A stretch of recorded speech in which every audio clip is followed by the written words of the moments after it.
So this is our first class, introduction to statistics. सबसे पहले introduction पे आते हैं. The word statistics conveys a variety of meaning to people in different walks of life. The word statistics come from the Italian words statista. ये Italian word थी Statista, इससे निकला है. और अगर हम नेक्स्ट चेक करें तो एक और जर्मन वर्ड है हमारे पास स्टेटिस्टिक, वो कहते हैं पॉलिटिकल स्टेट को. The word statistics today refers to either quantitative information or a method of dealing with quantitative or qualitative information. आजकल हम जो statistics यूज करते हैं तो उसमें हम quantitative information या qualitative information को डिस्कस करते हैं. फॉर्मल डिफिनेशन पे आते हैं.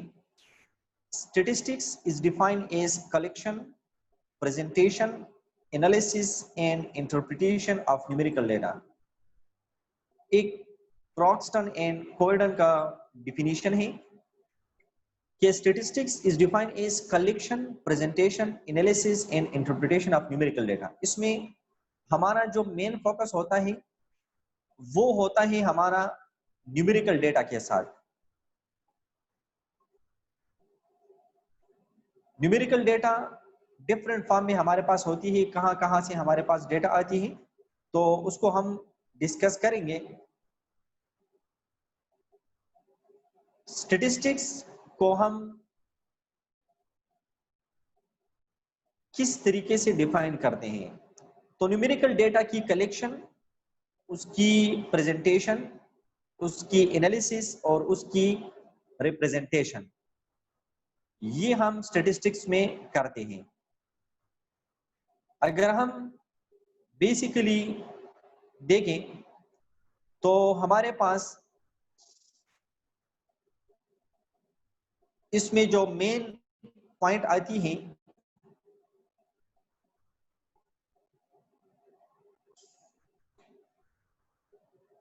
जी, तो न्यूमेरिकल डेटा को कलेक्ट करने के लिए, कलेक्शन के लिए तरीकेकार क्या होगा, हम उसके लिए मुख्तलिफ टेक्निक्स पढ़ेंगे कि उन टेक्निक्स के बिहाफ पर जिस तरह हम सैम्पलिंग करेंगे, सैम्पलिंग किस तरीके से करेंगे. हम डिफरेंट सैम्पलिंग करेंगे, सिंपल रैंडम सैम्पलिंग के जरिए, स्ट्रेटिफाइड रैंडम सैम्पलिंग के जरिए, क्लस्टर सैम्पलिंग के जरिए, और हम फिर उन डेटा को कलेक्ट करेंगे तो ये हमारे पास कलेक्शन ऑफ डेटा आ जाएगी.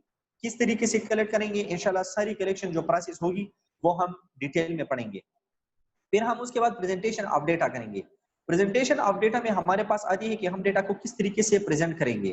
प्रेजेंट मीन के हम जो raw data fix and figure हमारे पास आती है, जो रॉ डेटा आती है, जो सैंपल डेटा आती है, सैंपल डेटा को हम जो कनेक्ट करते हैं तो उन्हीं डेटा को, जो रॉ डेटा हमारे पास कलेक्ट होती है, उसी कलेक्टेड डेटा को हम फिर प्रेजेंट करेंगे. किस तरीके से प्रेजेंट करेंगे, in the form of frequency table, in the form of charts, in the form of pie charts, in the form of graph tables. Different तरीके से हम उसको रिप्रेजेंट करेंगे. फॉर एग्जांपल हमारे पास कोई रॉ डेटा आती है तो उन रॉ डेटा को हम अरेंज करेंगे, पहले अरेंज करेंगे और आफ्टर अरेंजिंग किस तरह करेंगे, स्टैटिस्टिक्स के जरिए करेंगे.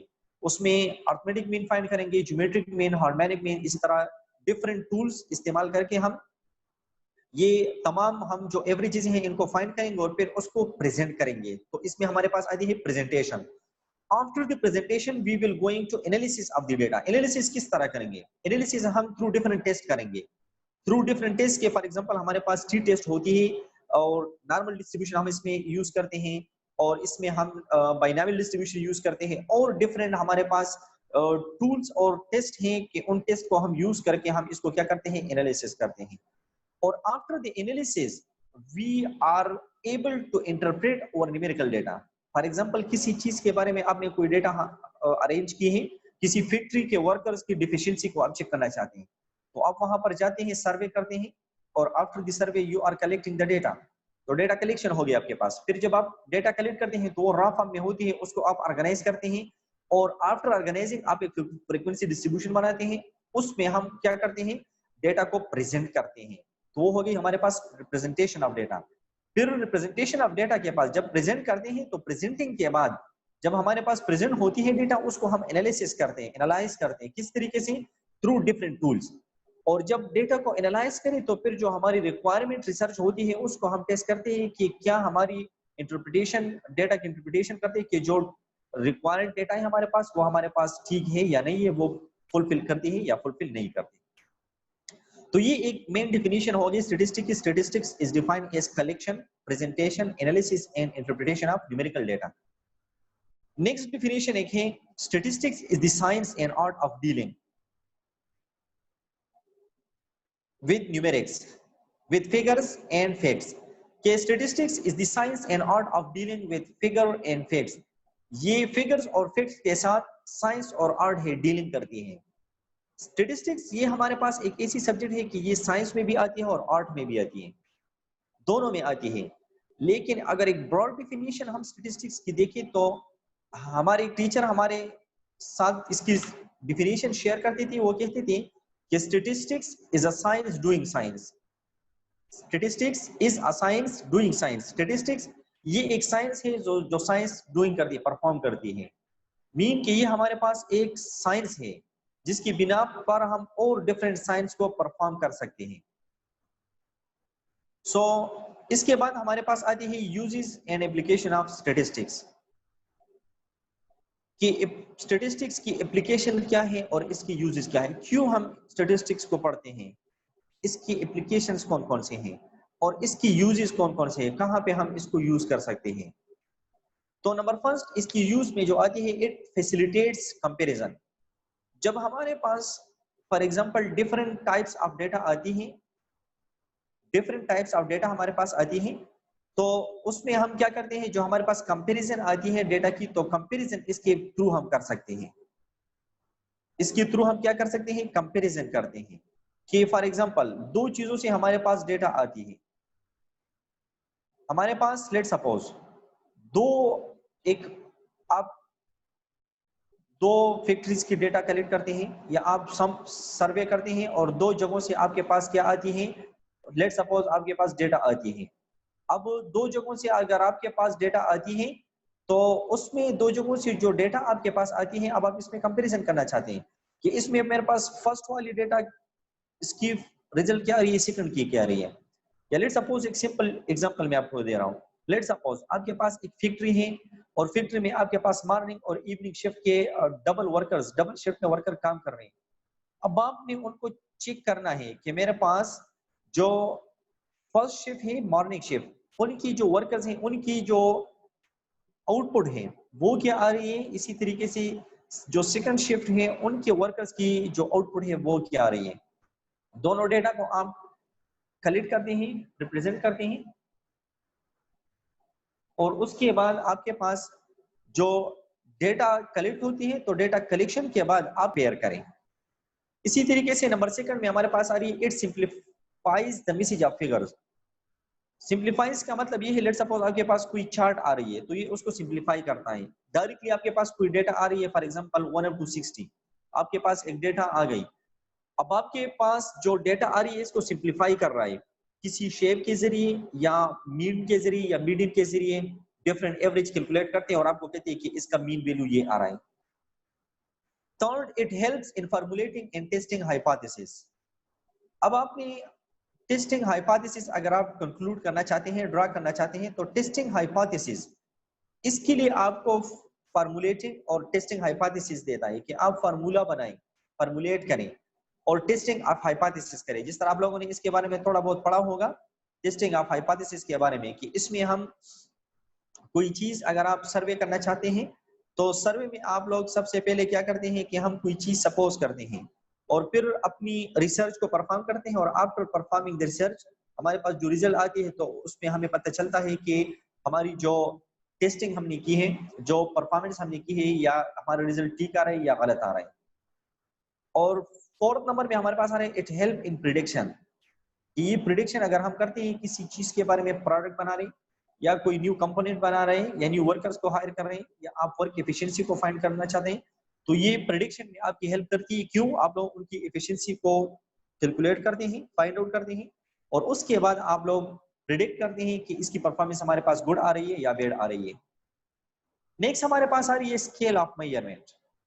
Measurement is the process of assigning number or labels to objects, persons, states, or even in accordance with specific rule or represent qualitative, quantitative qualities या क्वांटिटी ऑफ एट्रीब्यूट्स। इसमें हमारे पास देखिए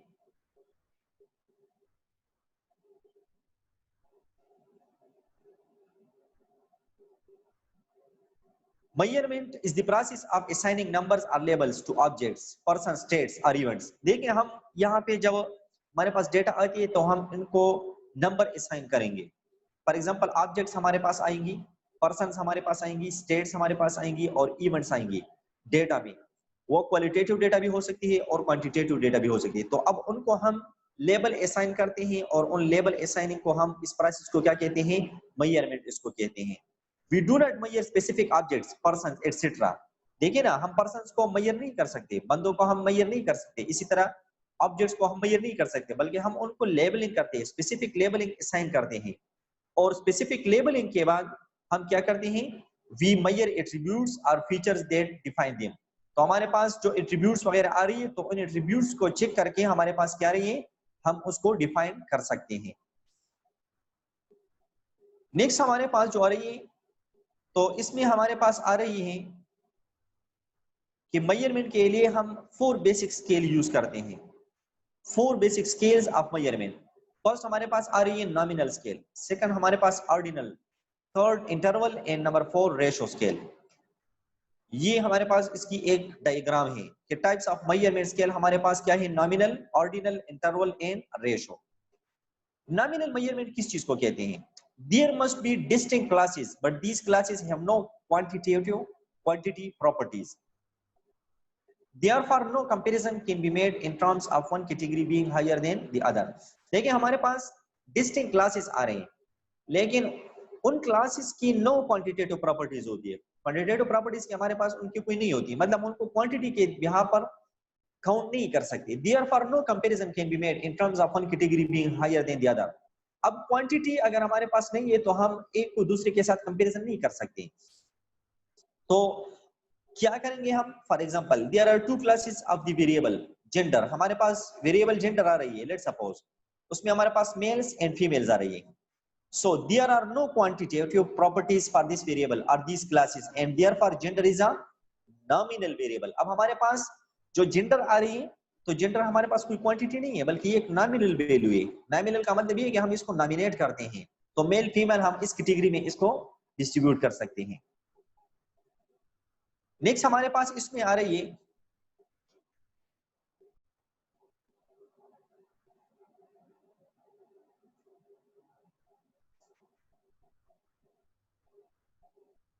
इसमें हम ये नहीं कह सकते कि हमारे पास जो इंटरवल आ रही है, okay, sometime number are used to designate category membership. बाज़ औक़ात हमारे पास ऐसी सिचुएशन आ रही है, आती है कि इसमें हमारे पास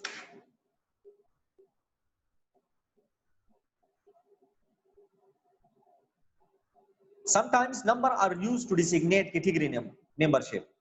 हम उसको नंबर असाइन करते हैं। फॉर एग्जांपल मेल फीमेल, अगर आप लोग स्टैटिस्टिक में काम करते हैं और लेट्स सपोज अगर आपके पास मेल फीमेल की रेशो आ रही है, तो अब मेल फीमेल को हम रिप्रेजेंट नहीं कर सकते, तो इसके लिए हम मेजरमेंट करते हैं, तो हम इनको लेबल असाइन करते हैं 1 और 2। मेल के लिए 1 यूज करते हैं, फीमेल के लिए 2 यूज करते हैं, या इसके लिए हम एम और F, male for M for male use करते हैं और एफ फॉर फीमेल यूज करते हैं, या हम इसके बिहार पर ए बी यूज करते हैं, एक्स वाई यूज करते हैं and so on. Sometimes number are used to designate category membership. जब बाज़ औक़ात हमारे पास जो कैटेगरी मेंबरशिप आती है, तो उसमें हम क्या करते हैं? हम नंबर्स को यूज करते हैं। एग्जांपल, कंट्री ऑफ ओरिजिन, हमारे पास कंट्रीज है, यूनाइटेड स्टेट, लेट्स सपोज उसको हम 1 असाइन करते हैं। कनाडा, मेक्सिको को सेकंड यूज असाइन करते हैं, कनाडा को 3 असाइन करते हैं, और अदर जो हमारे पास आ रही है उसको हम 4। तो अब हम अगर डेटा में इन कंट्रीज को रिप्रेजेंट करेंगे तो 1 2 3 4 इस चीज से हम रिप्रेजेंट करेंगे। अगर यूएसए आ रहा है तो उसको 1 से, कनाडा को 3 से, मेक्सिको को 2 से, और अगर अदर कंट्रीज आ रही है तो उसको हम 4 से रिप्रेजेंट कर रहे हैं। नेक्स्ट हमारे पास आ रही है ordinal scale. There are distinct classes, but these classes have a natural ordering or ranking. The differences can be ordered on the basis of magnitude. हमारे पास मुख्तलिफ क्लासेस हैं, इनको हम ऑर्डरिंग या रैंकिंग कह सकते हैं। अब इनको हम मैग्नीट्यूड के बिहार पर हम इसको ऑर्डर कर सकते हैं। For example, final position of horses in a thoroughbred race is an ordinal variable. एक रेस है हॉर्सेस की, तो उसमें हम ये एक ऑर्डर है, ऑर्डर वेरिएबल है कि वो ऑर्डर में आ रही है। The horses finish first, second, third, fourth and so on. तो जो फर्स्ट आ रही है उसको फर्स्ट असाइन करेंगे, जो सेकंड आएगी उसको सेकंड असाइन करेंगे, थर्ड आएगी उसको थर्ड असाइन करेंगे and so on. The difference between first and second is not necessarily equivalent to the difference between second and third. अब जो हमारे पास फर्स्ट और सेकंड के दरमियान जो डिफरेंस आ रही है वो सेकंड और थर्ड के जो दरमियान जो डिफरेंस आ रही है वो उसके इक्वल नहीं होगा। और बिटवीन थर्ड एंड फोर्थ या फर्स्ट और सेकंड के दरमियान जो डिफरेंस आ रही है वो थर्ड और फोर्थ के दरमियान जो डिफरेंस आ रही है उसके बराबर नहीं होगा। लेट्स सपोज आप डायग्राम को देखिए, does not assume that the interval between numbers are equal। अब देखिए ना, ये हमारे पास पोजीशन है, ये फर्स्ट आवर्स की पोजीशन है, ये सेकंड की है, ये थर्ड की है, ये फोर्थ की है। अब आप देखिए, इसको जरा देखें, इसमें हमारे पास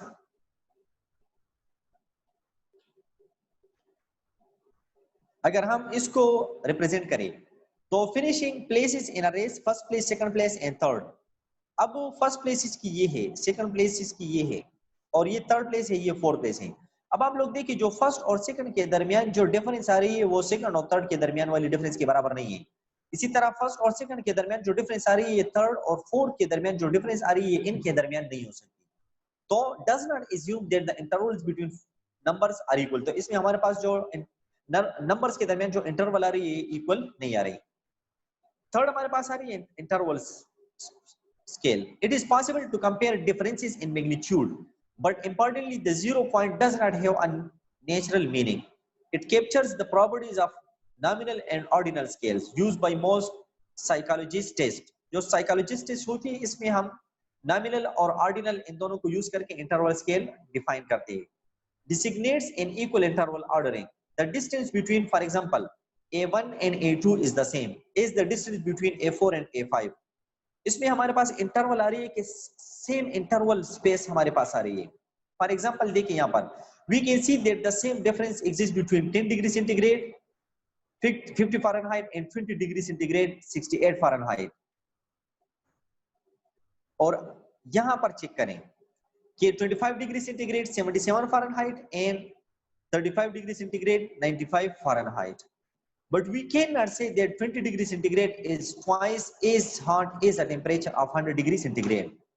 Example को देखें, Celsius temperature is an interval variable. It is meaningful to say that 25 degrees Celsius is 3 degrees hotter than 22 degrees Celsius, and then 17 degrees Celsius is the same amount hotter 3 degrees than 14 degrees Celsius. ये बायोस्टैटिस्टिशियंस के लिए है। आप लोगों को मैं इसका एक और एग्जांपल नेक्स्ट क्लास में आपको बताता हूँ, इसकी समझ आपको नहीं आएगी। रेशो स्केल पर आ जाएं। It is the highest level for measurement. Ratio scale ये हाईएस्ट लेवल है मेजरमेंट के लिए। This level has all the 3 attributes. इसमें मैग्नीट्यूड भी आ रही है, एक इक्वल इंटरवल भी आ रही है और एब्सोल्यूट 0 पॉइंट भी आ रही है। It represents continuous value. इसमें हमारे पास कंटीन्यूअस वैल्यूज आ रही है। एग्जांपल क्या है? बायोफिजिकल पैरामीटर्स, जिस तरह वेट है, बंदी की वेट ये इंप्रूव होती जा रही है, कंटिन्यूस वेरिएबल है। इस तरह हाइट ये कंटिन्यूस वेरिएबल है। वॉल्यूम, किसी भी चीज का वॉल्यूम या ब्लड प्रेशर को आप लोग चेक करें तो ये कंटिन्यूसली ये इंप्रूव और डिक्रीज होता जाता है। ये हमारे पास 4 स्केल्स हैं, उनकी एक जनरल स्केल है। ये स्केल है, ये बेसिक कैरेक्टरिस्टिक्स है, ये कॉमन एग्जांपल है और ये मार्केटिंग एग्जांपल है इसकी। नंबर फर्स्ट, नॉमिनल में हमारे पास numbers identify and classify objects. इसकी कैरेक्टरिस्टिक है कि नॉमिनल में हम क्या करते हैं? नंबर्स आइडेंटिफाई करते हैं और क्लासिफाई ऑब्जेक्ट्स करते हैं। Common example social security numbers, numbering of football players etcetera जो हम यूज करते हैं। मार्केटिंग एग्जांपल इसकी ब्रॉड नंबर, जो हम किसी चीज प्रोडक्ट को बनाते हैं तो इसकी ब्रॉड नंबर जो असाइन करते हैं। या स्टोर टाइप जो हमारे पास आती है, किसी भी फॉर एग्जांपल डिफरेंट कैटेगरीज कराते हैं स्टोर्स की, तो डिफरेंट स्टोर टाइप्स की कौन से स्टोर में अवेलेबल होगा। ऑर्डिनल पे आते हैं तो numbers indicate the relative position of objects but not the magnitude of differences between them. इसमें ऑर्डर हमारे पास आती है, नंबर्स रिलेटिव पोजीशन को करती है लेकिन मैग्नीट्यूड को इसमें काउंट नहीं करती। Common example quality ranking, ranking of team in a tournament. इसमें क्वालिटी रैंकिंग आती है कि एक टीम में जो प्लेयर्स हैं या टूर्नामेंट एक की स्पेसिफिक टीम की रैंकिंग जो होती है कि ये फर्स्ट पोजीशन पे गई, ये सेकंड पे, ये थर्ड पे एंड सो ऑन, इसकी रैंकिंग करते हैं। मार्केटिंग एग्जांपल इसकी है preference, ranking, market position, social classes. इसमें हम रैंकिंग के जो इंडस्ट्री वेल परफॉर्मेंस करता है इसको मार्केट में रैंकिंग मिलती है, या मार्केट पोजीशन की फला इंडस्ट्री की मार्केटिंग पोजीशन क्या है, या सोशल क्लासेस के सोशल मीडिया पर उसकी जो रैंकिंग जा रही है वो किस तरीके से जा रही है। जो इंटरवल स्केल है, difference between objects can be compared, इसमें डिफरेंट ऑब्जेक्ट्स के दरमियान हम कंपैरिजन करते हैं। 0 पॉइंट इज आर्बिट्री, 0 से स्टार्ट करते हैं। टेम्परेचर फ़ारेनहाइट सेल्सियस, इसमें हम टेम्परेचर की हमारे पास कॉमन एग्जांपल आ रही है, और attitudes, opinions, index numbers etcetera, ये इसकी मार्केटिंग एग्जांपल है। रेशो में हमारे पास 0 point is fix, ratio of scale value can be compared, 0 point इसमें फिक्स होती है और बाकी जो हमारे पास स्केल वैल्यू आती है उसको हम कंपेयर कर सकते हैं। इसकी कॉमन एग्जांपल है हमारे पास लेंथ और वेट आ रही है कि वो रेशो में इंक्रीज डिक्रीज हो रही है, और इसकी जो मार्केटिंग एग्जांपल है वो है एज, स्केल, इनकम और कास्ट और एटसेट्रा, ये हमारे पास मार्केटिंग इसकी एग्जांपल है। सो ये आप लोगों का आज का टॉपिक था। इंशाल्लाह थोड़ी बहुत आपको इंशाल्लाह इसमें अगर कोई प्रॉब्लम हो तो आप लोग पूछ सकते हैं, जो भी आपको प्रॉब्लम हो, जो भी आपको क्वेश्चन हो तो आप पूछ सकते हैं।